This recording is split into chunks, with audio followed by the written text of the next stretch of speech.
みんな、澄んだもんなのだ。今日はフィリピンに注目するのだ。フィリピンといえば、たくさんの島からなるリゾート地のイメージがあるのだ。でも、実は、世界で最も多くの SNS ユーザーがいる国の一つって知ってたのだ。SNS の利用時間が世界トップクラスなのだ。意外な一面なのだ。今日はそんなフィリピンから、とっておきのニュースをなんと5つも紹介するのだ。中でも特に注目なのが、2つ目のニュース。2025年、幽霊月、厄除けのためにすべきこと、避けるべきこと、なのだ。みんなは、ゴーストマンス、って聞いたことあるのだ。不運を避けるための秘訣や、すべきこと、避けるべきことを詳しく解説するのだ。これは見逃せないのだ。この動画が良いなと思ったら、高評価とチャンネル登録もぜひよろしくなのだ。さあ、みんなで一緒に見ていくのだ。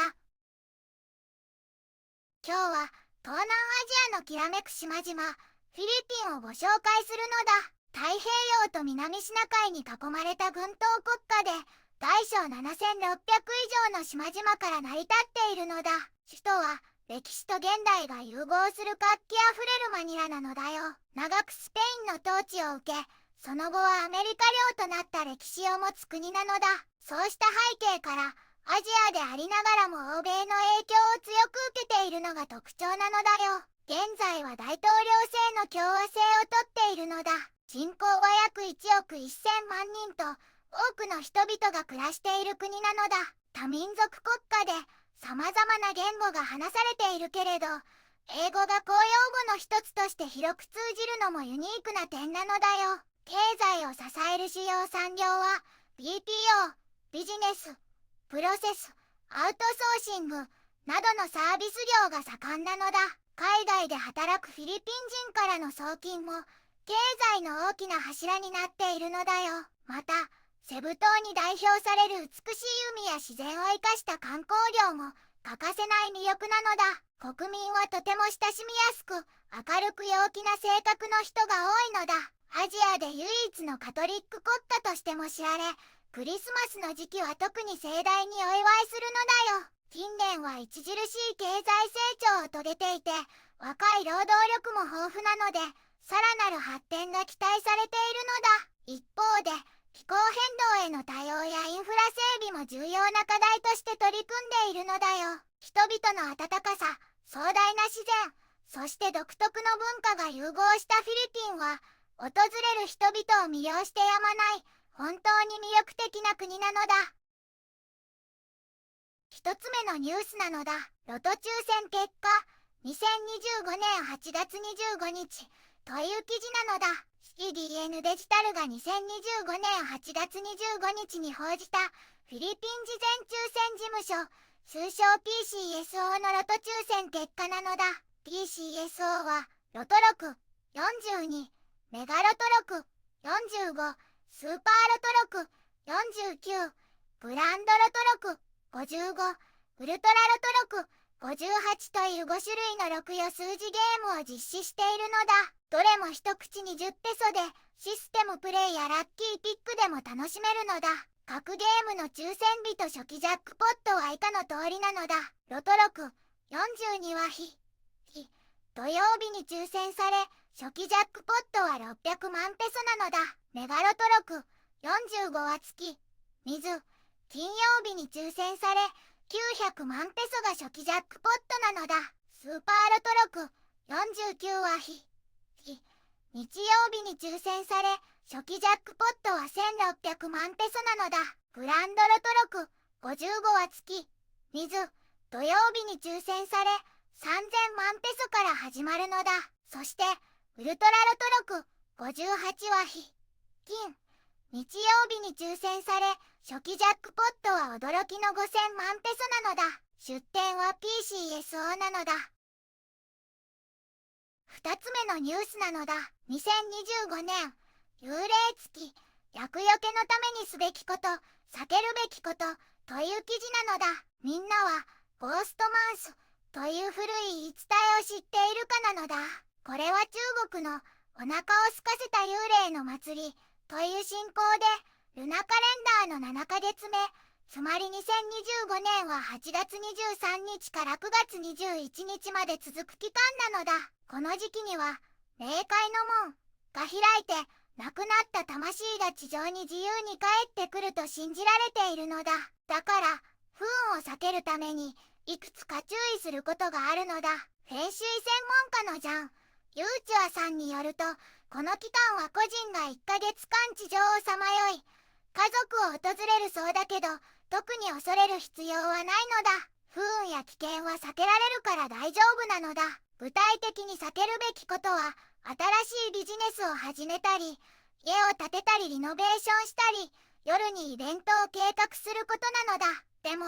すでに進行中のプロジェクトは続けても問題ないのだ。個人を尊重し、お供え物や祈りを捧げて魂を鎮めることが大切だと教えてくれているのだ。ポジティブに考えて、夜の外出はなるべく避けるのが良いのだ。もう一人のフェンシュイ専門家、マスターハンズクアさんも、ゴーストマンスを恐れる必要はないと言っているのだ。魂はいつも災いをもたらすわけではないから、家族や恵み、信仰を大切にすることが大事なのだ。マスターハンズクアさんが教えてくれた、ゴーストマンス中に、すべきこと、と、避けるべきこと、を紹介するのだ。まず、すべきこと、なのだ。1、亡くなった魂のために祈り、お線香やお供え物を捧げるのだ。2、食べ物や果物をお供えするのだ。3、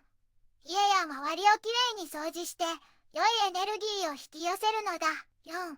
人に優しく接するのだ。この期間は特に思いやりが大切だとされているのだ。5、謙虚な気持ちでいるのだ。6、黄色、青、ピンク、オレンジなど明るい日の色、ヤンカラーの服を着るのだ。7、マスターハンズクアさんのラッキーチャームを身につけるのも良いのだ。次に、避けるべきことなのだ。1、よく考えずに、結婚したり、新しいビジネスを始めたり、新しい人間関係をスタートさせたり、引っ越したりするのは避けるのだ。2、夜、特に暗い場所に出かけるのは避けるのだ。3、お供え物と一緒にゴミを不適切に燃やしたり捨てたりしないのだ。4、自慢したり悪口を言ったりするのはやめるのだ。5、黒や白のような影の色、インカラーの服は着ない方が良いのだ。6、泳ぎに行くのは避けるのだ。お腹を空かせた幽霊に引きずり込まれたり、事故に遭ったりする危険があるからなのだ。これらのことに気をつけて、ゴーストマンスの期間を安全に過ごすのだ。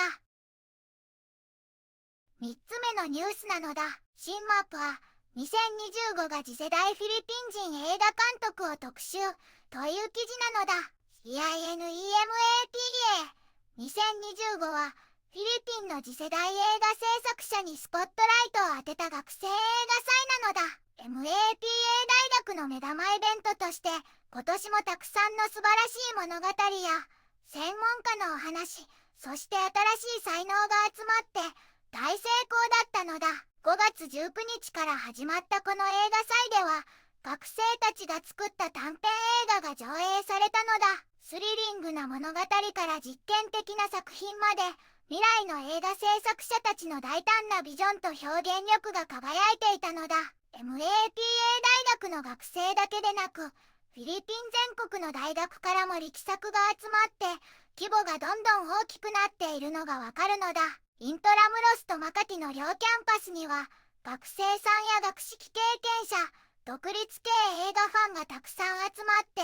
みんな学生たちの創造性と映画の力をたたえていたのだ。今年はなんと42本もの短編映画が上映されて、過去最高のラインナップだったと言われているのだ。上映会だけでなく、未来の映画制作者を育てるためのセミナーも開かれたのだ。有名な映画評論家のジェイソン・タン・リワグさんや、アップ大学の准教授でフィリピン地方映画の専門家であるカトリナ・ロス・タン先生が登壇して、ジェンダー表現や地域の映画祭、フィリピン映画の進化について、とっても貴重なお話をしてくれたのだ。そして、5月22日の夜には、キラキラ輝く授賞式が開催されたのだ。ここでは、映画制作における卓越した才能と情熱、そして忍耐が称えられたのだ。特別審査員賞は実験映画部門でプリーズキープディスコピー、ドキュメンタリー部門でママが受賞したのだ。技術部門ではプレティフェイスなどが最優秀音楽賞、アンハリカン SA ウォーターファウンテンなどが最優秀音響賞、ラグラグなどが最優秀美術賞、そして SA ヨラス NG パブフーコムなどが最優秀撮影賞と最優秀監督賞、アンジェリカ・エステホさんを受賞したのだ。演技部門ではマーク・ニコライ・デュカットさんやハンナ・ブラボさんなどたくさんの俳優さんが表彰されたのだ。最優秀脚本賞はプレティフェイスなどが選ばれたのだ。これらの作品は伝統的な物語に挑戦する実験的なものからメンタルヘルスや貧困、ジェンダーなどの社会問題を深く掘り下げたものまで本当に幅広いテーマを扱っていたのだ。観客からは啓発された、考えさせられた、感動したという声がたくさん聞かれて、映画が単なる芸術表現にとどまらず社会的なメッセージを伝える大切な役割を果たしていることを改めて示してくれたのだ。 CINEMATA の主催者さんはメディアや学生団体との協力に感謝しているのだ。これによって映画祭の認知度が上がり、より多くの人に学生映画の素晴らしさが伝わったのだ。 CINEMATA は学生映画の対話や発見、評価のためのとっても大切なプラットフォームになっているのだ。 CINEMATA はフィリピン映画界にどんどん大きな影響を与えているのだ。才能あふれる学生たちをサポートし、そのビジョンを育むことで未来の映画制作者を今この瞬間から育てている、そんな力強い映画祭なのだ。4つ目のニュースなのだ。オムニバス2025みんなのフェスティバルという記事なのだ。 OMNIBUS プロイ SA 志村という素敵なクロスメディアフェスティバルが DLSU グリーンメディアグループさんの主催で開催されるのだ。これはフィリピンさんの心と精神をぎゅっと包み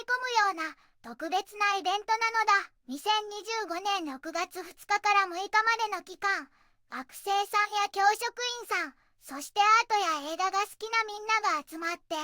ィリピンさんの豊かな歴史、文化、そして創造性を盛大にお祝いするのだ。このフェスティバルではみんながフィリピンさんのアイデンティティを再発見して、過去から未来へと続く文化のレンズを通して心を揺さぶられるような体験ができるはずなのだ。イベントのテーマはプロイ SA 志村、つまり始まりへと続くという意味なのだ。これはみんなが原点に立ち返って先人たちの功績をたたえつつ、新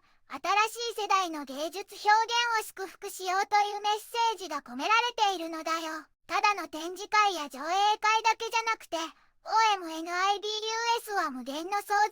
性を探求できるダイナミックな場所なのだ。例えば没入型のフィリピンタウン体験があったり、素晴らしいビジュアルアート展があったり、心に残るフィリピン映画の上映があったりするのだ。他にもこれから活躍するアーティストさんやもう有名なフィリピン人アーティストさんによるインタラクティブなインスタレーションも楽しめるのだ。このフェスティバルはフィリピンさんの美しさや創造性、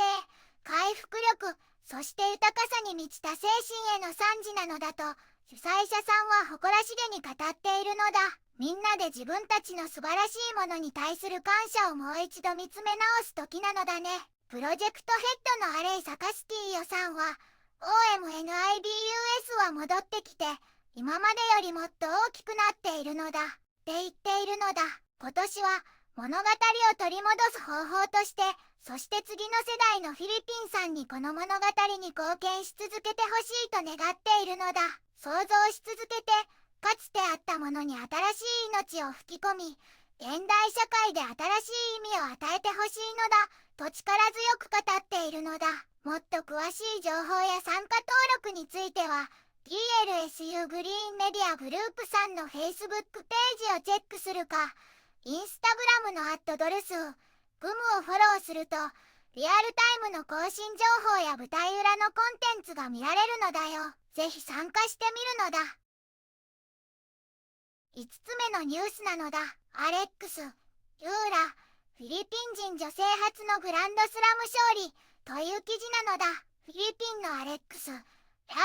選手がなんと全米オープンの1回戦で勝利し、フィリピン人女性として初めてグランドスラムの試合で勝つという歴史的快挙を達成したのだ。これは本当にすごいことなのだ。2025年8月24日、ニューヨークで行われた全米オー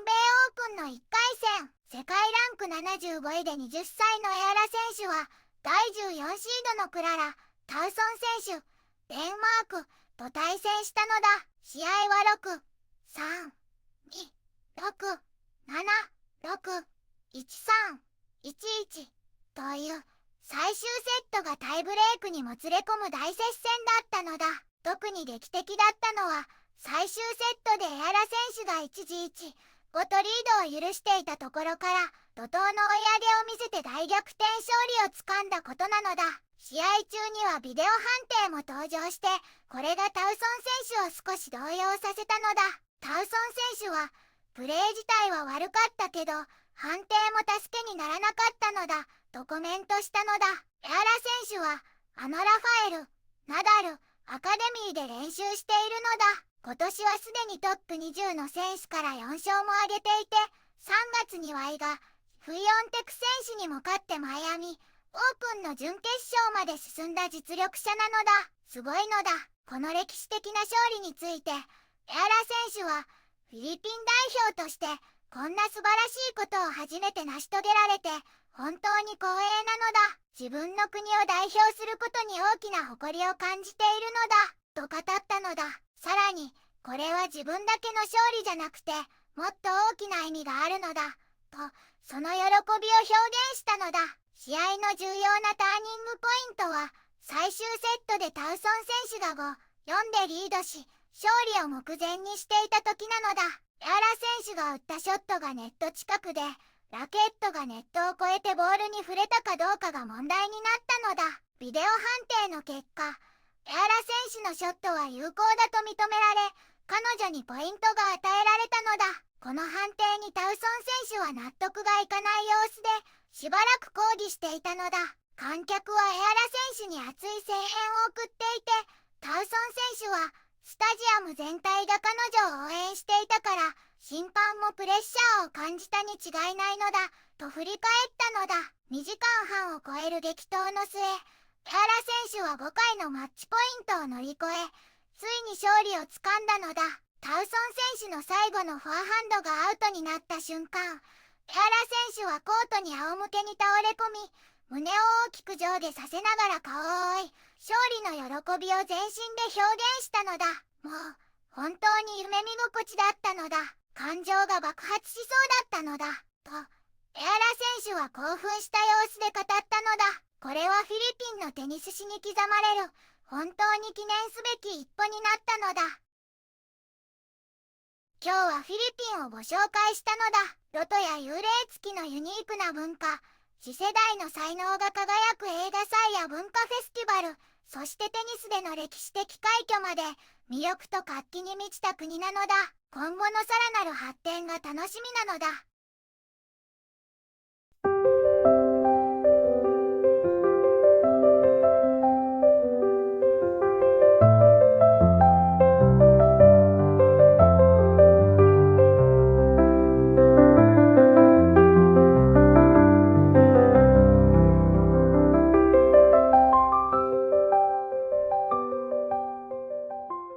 こんにちはなのだ。この番組では世界のあまり知られていない国や地域からちょっと不思議でちょっと感動するニュースをお届けするのだ。日本ではあまり話題にならないけど世界には僕たちが知らないままの出来事や優しさや驚きに満ちた物語がたくさんあるのだよ。テレビでもネットでもあまり見かけないけれど本当はもっと伝えられるべき小さな世界の声、